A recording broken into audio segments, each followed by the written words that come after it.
The fight that got cancelled at the White House has to be Khamzat versus Sean Strickland. And I have some really solid reasons to why I say this. So one of them is Kayla Harrison is out with a neck injury. That was even said by Dana himself that she cannot go up against Amanda Nunes because of this neck injury. It's not possible. So there goes that. And if they could have made this fight, trust me, they would have made this fight on the White House card. Kayla Harrison, Amanda Nunes. But then the other one, Jon Jones versus Alex Pereira. I think they were really aiming for this fight until Jon Jones asked for a really big number, which similar to the one against Tom Aspinall, he asked for a big number and the UFC was like, no, we can't do that. And then they pretty much moved on to Ciryl Gane. So there goes that. And then they came up with Ciryl Gane versus Alex Pereira. And then we have Ilia Topuria versus Islam Makhachev. So Ilia Topuria made it seem like it was Islam that pulled out of this fight. But the thing is, Topuria versus Makhachev never really went into deep conversation. It just stopped right there because of numbers.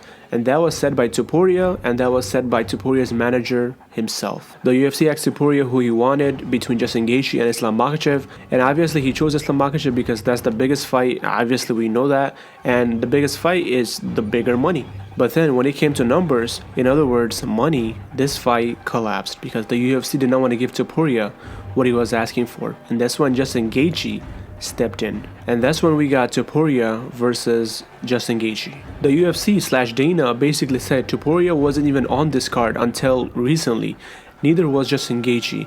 But for some reason at the end, they had to bring in Topuria and Justin Gaethje for the White House card as the main event. Because the fight that Dana had locked in and it was done for the main event of the White House, that collapsed and for some reason it got completely cancelled.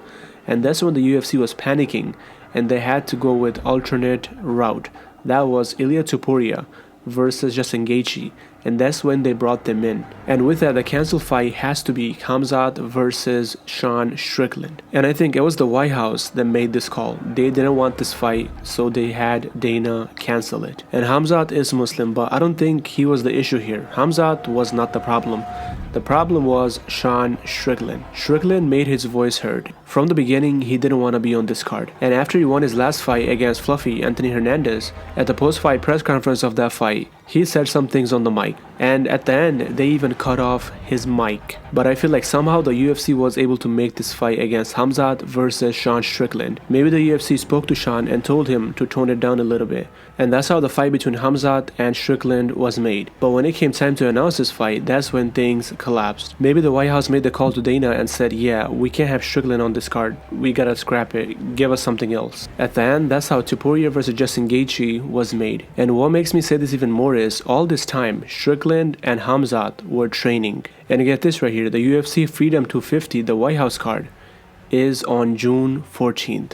And today, Dana announced Khamzat versus Strickland on May 9th. And that is UFC 328, which is just a month before the White House card. This is why I think Khamzat versus Strickland was the main event for the White House card. But then things fell apart and it got cancelled.